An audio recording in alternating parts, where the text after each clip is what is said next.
Good afternoon, everyone. I'm Qlanlin. And today my topic is building green defenses to mitigate the negative effects of coastal erosion in Auckland. And coastal erosion is a process of wearing away material from a coastal profile due to imbalance between the supply and export of sand from a certain section. It's a natural and ongoing process, and the hazard only arises from the interaction of the human use, for example, the property or the infrastructure.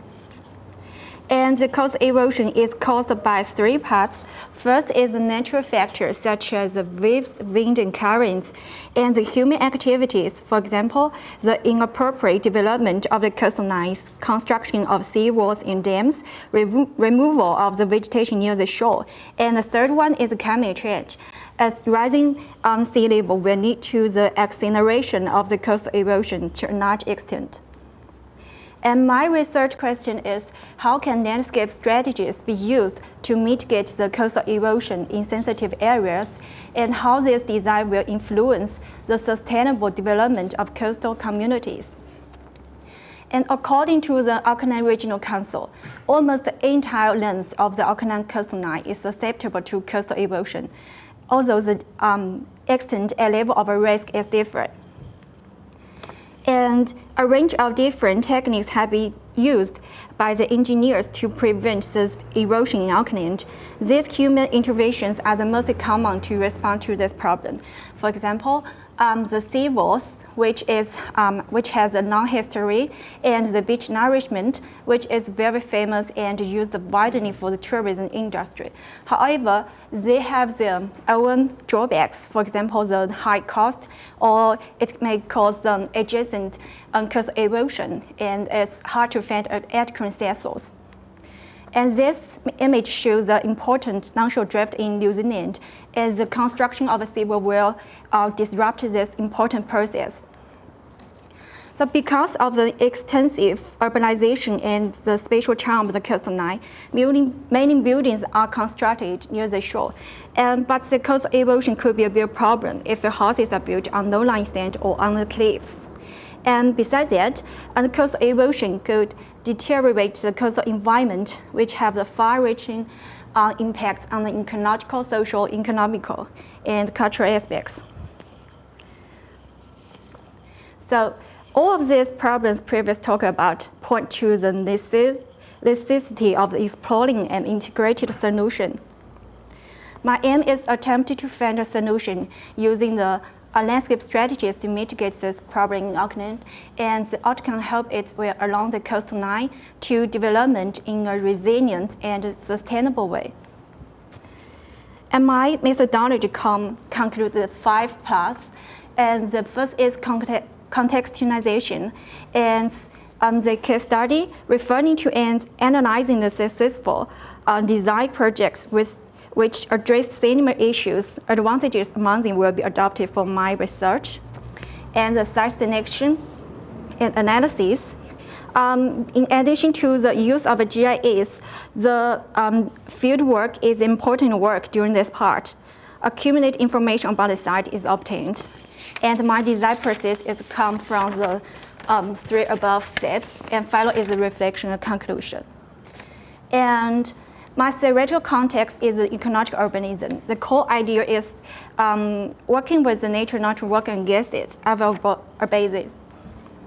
And my first important technical context is the dunes. The dune can act as a buffer against the wave energy and provide a sediment reservoir to replace eroded foreshore sediments. And the bottom image shows the typical dune vegetation sequence. And this technique will be used as an important part in my research project. The second one is marshland. According to the model studies from Duke University, when the sea level rises from 1 to 10 millimeters per year, the undisturbed marshes shows little change. However, when half the vegetation, it shows the huge change. So this research about the role of the marsh is very inspirational for me. I will use it for my design. And the third one is very interesting about the softened coastline. It's boosted resilience through softened the hard walls against the sea level rise. And its techniques of softening this walls by building a wide base and creating a softer coast 9 up to a height.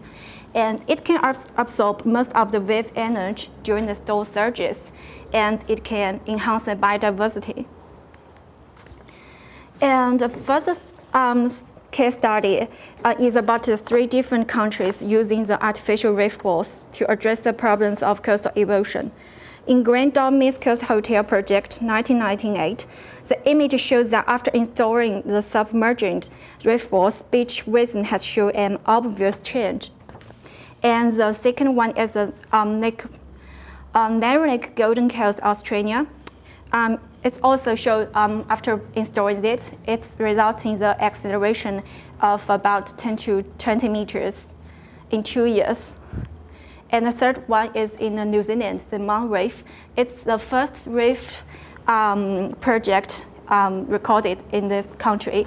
And this way it could be used as a beach erosion protectors, and it provides the habitat for betta, cause no adverse impacts to adjacent, and creates recreational opportunities. For example, the surfing and diving.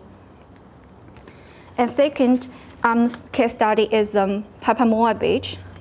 In the early 1990s, the coastal stones severely eroded the degraded dew, leaving the night erosion scabs within a few meters of the sun property. And the restoration of the native sand bedding species on the seawall dew face has successfully restored the natural dew building and repair the processes.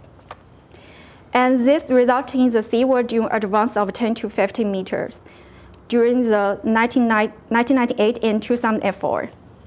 And this dew advance provides a much wider dew with a more gentle vegetated, resilient front slope to help the buffer the current and future storm erosion. And research data gathered from the sites that shows that this option will offset the effects of the future sea level rise. And these case studies and techniques mentioned above are the most relevant to my research. In addition to that, there are some else I have studied but not being listed here, such as the swap planning, bioswale, and so on. And this is my special context. There are 2 types, beach and cliff in the Auckland region. And my focus is the beach erosion in Auckland. And according to the situation, the beaches compared to the Hauraki Gulf, there are inner Hauraki Gulf beaches, outer Hauraki Gulf beaches, and West Coast beaches. And I will focus on the first one. And the reasons for choosing my site, Auriva, is first according to the government's reports. For example, the Auckland Regional Council and Regional District Plan, they all show that Auriva have a severe beach erosion. And from the news report, they have reported the bad situation at Auriva, and including the recent newspaper report about sorts of building seawalls to protect the fragile coastal tile in Auriva. And all of these have shown this problem in Auriva Beach. So this Auriva is located in the north central Auckland and just 40 kilometers distance and 20 meters drive.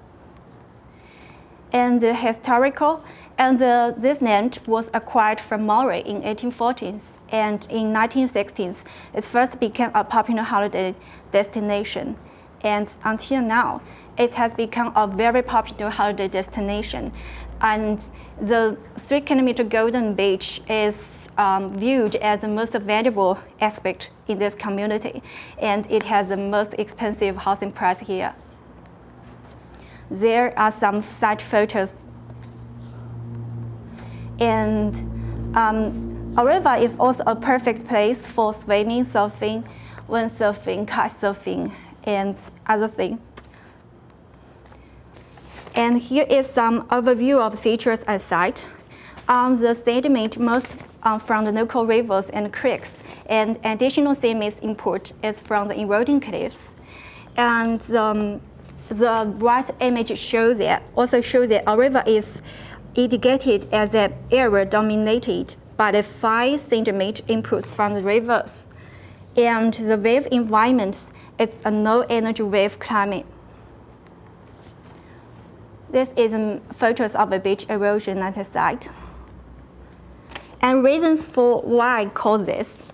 First, very important is human-induced factors. For example, the sand mining of the onshore dunes, buildings constructed are too close to the foreshore, and the estuary alignment, construction of the rock seawall, and the water growing. And the next image shows the water reef, the change. It was it was a pivotal point for the exit of the water from the estuary, and pre the development, the exit took a north direction, hugging the land before diffusing into Hauraki Gulf, and this produced a lateral circulation of the sand transportation.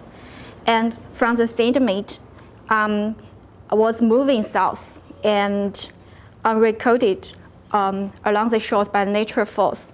But after but in 1959, the natural estuary channel opening was relined using the explosives by the New Zealand Navy. So it's changed the natural circulation on the site. And this part is natural factors. This river has the offshore slopes are very flat on the order of 1 to 100, as the tidal range is nearly 3 meters. So that means up to 300 meters of the exploded sand at no tide. So as there is no dry beach visible at a high tide. Their table is the historical efforts made on the site. Most of them are sand renourishment. And here is the human intervention on the site, the beach nourishment, the dune area, but with very poor management, and the growings and the rock seawalls in front of the properties. And the site analysis includes the GIS analysis and site investigation analysis, which are both critical for providing the design basis. From the traffic analysis, highway across our river, there are 4 boat ramps located in a site. And from the net cover databases, we can clearly see the whole our river is covered by vast settlement areas, but limited open space along the shore can be seen except the southern part. And the sand is accumulated here. And from the elevation, our river is very flat, and here is a no area, and here, and from the right images is about the future sea level rise, the floodplain risk area. I show it. This part, and this part are under the protection risk. And this is about the stormwater drain. And we can see from the photos that the stormwater is discharged directly into the beach. It results in the further more erosion. So my another thought is about using the bioswale, which can reduce the stormwater runoff before the reaching to the stream. And this green area is my thought of using the bioswale telescope. And there are only 2 areas of this dune areas, but this north part is very poor, and this part is, the southern part is very flat. And this is the existing stages. We can see the blue lines here. there are all the block sea walls. And this yellow one is the housing area. And this is the town center. And this is the existing playground. The dark green is the existing car park. And behind these two, there are the existing public open space here. And this purple one is the camping site.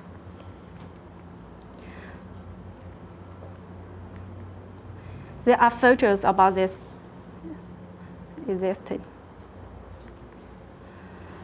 So come to this approaches brainstorming. After reviewing all the methods which have no sand effect to the environment to address this problem currently in the worldwide, there are mainly three approaches. They are protection, accommodation, and managed retreat. This table summarizes the various technologies used under this different approach. And in my research, I will integrate the protection and accommodation approaches as my major method. And for the reason why I do not need to consider the managed retreat for our river, at least for the future 100 years, I will explain later. So this is our river beach erosion and how to use the different techniques to address the different problems. And my design scope is this scope along this coastline and adjacent areas. And this one is the fifth strategy of mine. In the first phase, I suggest installing the submerged artificial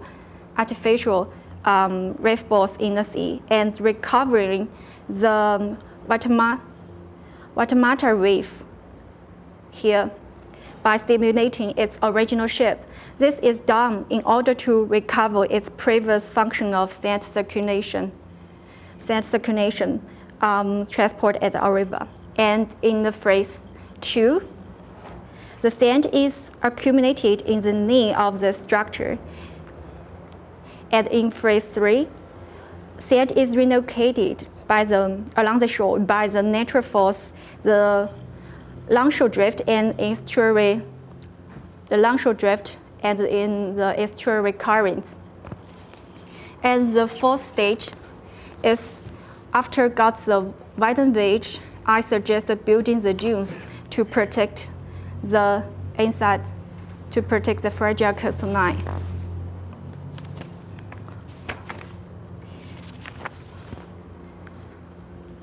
And this top image shows the big thought of using the 4 lateral protective buffer zones as a holistic protection system in the research. The first is the artificial reef buffer zone in the sea, which providing the protection to the coast from erosion by reducing the wave energy. And the second one is the dune buffer zone here.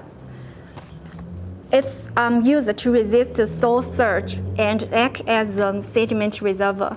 And the third green one, it's a green space buffer zone, which is located behind the dune buffer zone.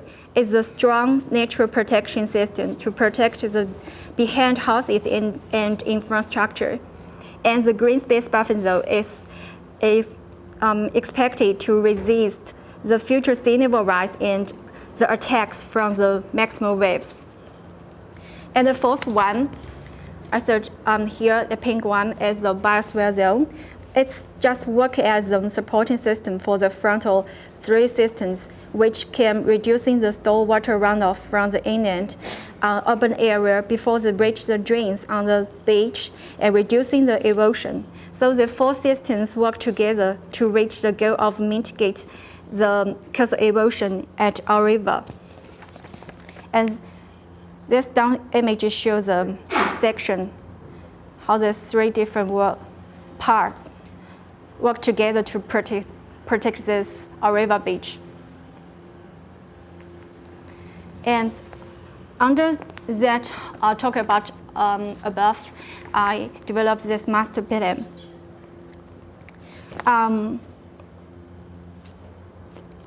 And Here is artificial reef. I recovered the reef system, and here is the dune area, the floor, and this number 5 is the new sloping green spaces to protecting the properties. And I also do the specific design work. First is the zone A, just in front of the properties. And here is the sections of this design. This is a sloping green, public green space, and this is a dune to resist this. And here's some perspectives. And we can also see from here. This is a zone A, and this is photos on the side, and the photos on the side and the perspectives, what we design.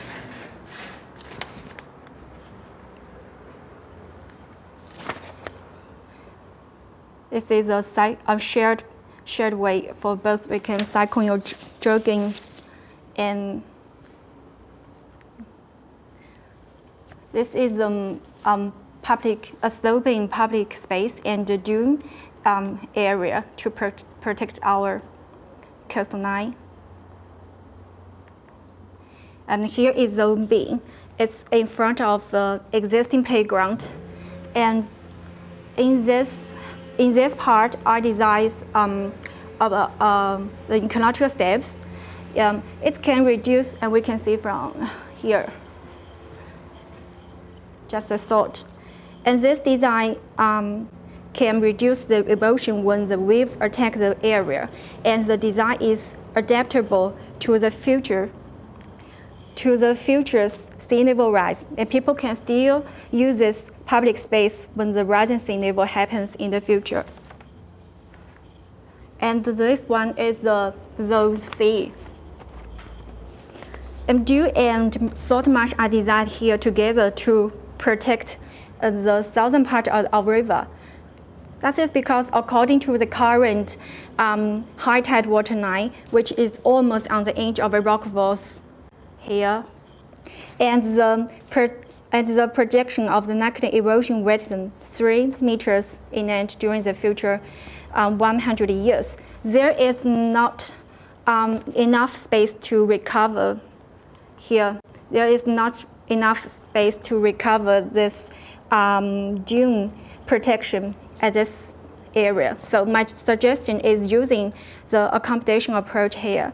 Along the seawater just enter this area to some extent, so that it can form our natural salt marsh zone, which can absorb the rising sea level and trap the sand for the shore. And this is also forming an integrity with the dam mangrove system, which already exists. Here is the perspectives about the future snook. And I also use wooden bridge to increase the access for people, and it can enhance the biodiversity. And this design is the inspiration is from the Oriental Bay, and yeah, and the sand and this design will not affect the sand transport. Yeah, and this is the interesting one. Is after we recovering the submergent reef system here, and this could be used as a haven for diving or something. So I just design floating deck here that people can enjoy this part. Maybe just after installing this reef 5 years later, it can be this image. And this perspective is from the whole southern look. Just use this bridge to connect this salt marsh and the other side of this community, so that the other side's community can reach this, can reach our river and enjoy the beautiful beach. So just like a connection between these two communities. Okay, so this is my timeline, and this is my third workshop. Okay, thanks. That's all.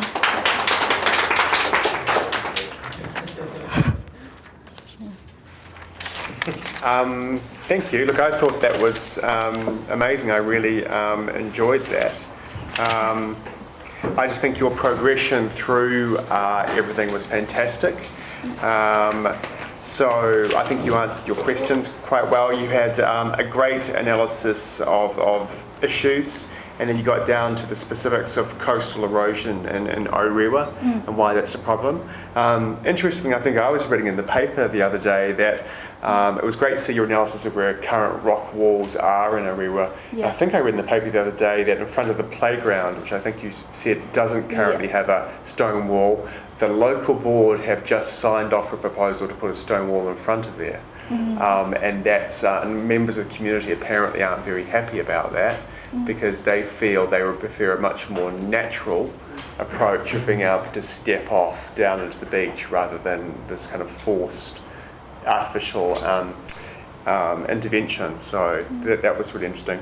And your approach, of course, is very, very natural. I love your coverage of the three basic kind of approaches out there to deal with coastal erosion, of protection, accommodation and retreat. And each of the methods associated with it. I thought you based your design, which you got down to in a very solid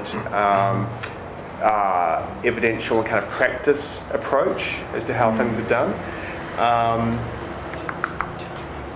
And then I really enjoyed your designs as you got down to that level of detail and the different areas that those will create. I thought it was great.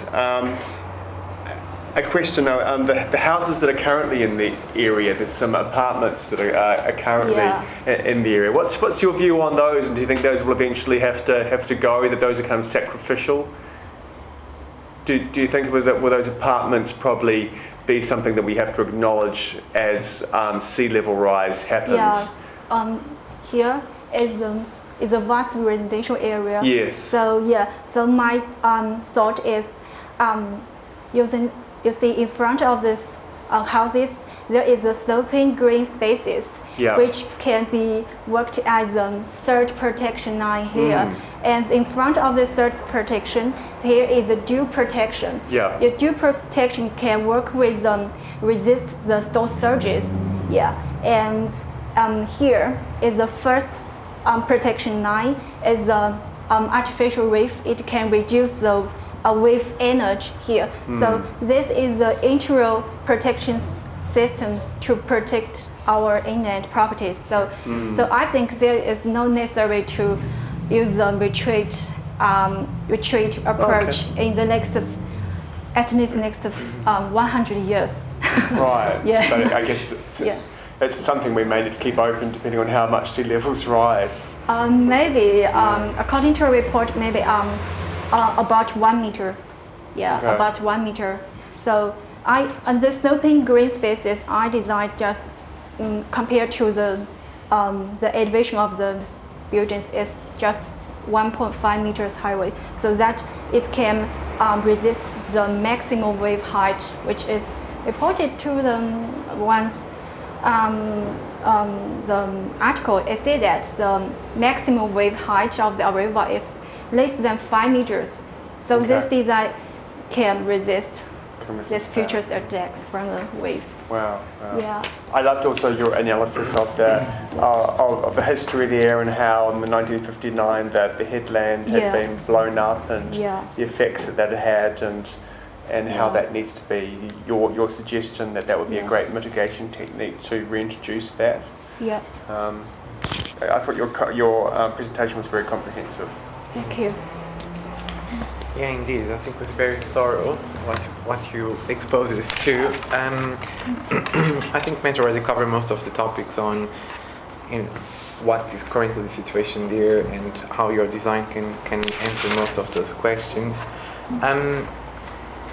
So I have a couple of things that you might probably have in mind, and I'm pretty sure that you will explain those in the written documents. At the moment, like you are dealing with the sea level rise, you are dealing with floods, and so on and so forth. Could you explain how all of this is coming together as a system? Yeah. And how it's tying together, with the natural system that already exists there? You are trying to bring all that strategies to enhance that system and in order to cope with all that problems that you described to us. So how the bioswales and the artificial reef and all of that generates a holistic kind of system. And for this river, the most I want to address is our coastal erosion is the most important, but because the sea level rise will affect the coastal erosion to a large extent, so they're both very relevant. So I use this artificial system can reduce the wave energy, so it can address sort of this coastal erosion problems because it reduce the wave energy, and the dune system. This system can resist it can also solve the coastal erosion problem. And this third one, the softened coastline, it can be act as a resistance rising sea level. The rising sea level. So and then the fourth one here. The fourth one, the pink one is a bioswale, and my thought just in using these techniques to reduce the stormwater runoff before the reaching this stormwater drain on the beach. Because this drain I think it's not so beautiful. It's ugly and on this beach, and can cause them further erosion on the beach. So I use this bioswale to reduce this runoff before they enter this. So this the four systems can be used as an integral system to protect our coastline. So that's my thought. Well done. That's what I was looking for. So just a couple of tips that you might want to take into account while putting together your final document. I think it's very important for you to explain what you explained me now, because that didn't come across that easily. It's very important for you to probably explain the design process. So how did you reach all that formal solutions that you have there? Because you expose us to the problems, you expose us to the typologies that currently exist, you expose us to a different of precedents that could potentially be the solutions, and then we saw the final thing. So I think that chunk that is missing there, that's how did you reach that design? What was the step-by-step approach? I think it's very important for you to document that, because whoever is going to be examining your thesis, I think, might probably have similar questions in their mind. The other thing would be, in a leftover time that you have in upcoming months, to go now back to the more regional scale and see how that system impacts the region. So what will be the benefit of that in a wider scale again, because you are doing something very specific there, but that will impact the full system that we have going on already. Would be also good to reflect on that, just to go 2 steps backwards to the regional scale and have a look. And then go back to your design. Maybe there is something that you will learn out of that. Looking back to the original scale, there is something that you would learn and improve your design. Just very, very general stuff, but I think it was quite impressive. Well done. Thank you. Any questions on the floor? Your chair supervisor, Nikolai, do you want to say something? What to say? I mean, it's thanks for the comments, guys. Yeah, I think it's a great project, and I quite agree with Bruno that the only bit missing is the actual. I mean, even though you explained where the dunes were and so on, but just the how you came up with the design or probably come with an alternative solution. Yeah, but yeah, I'm quite impressed myself. So. Yeah, good to see perspectives.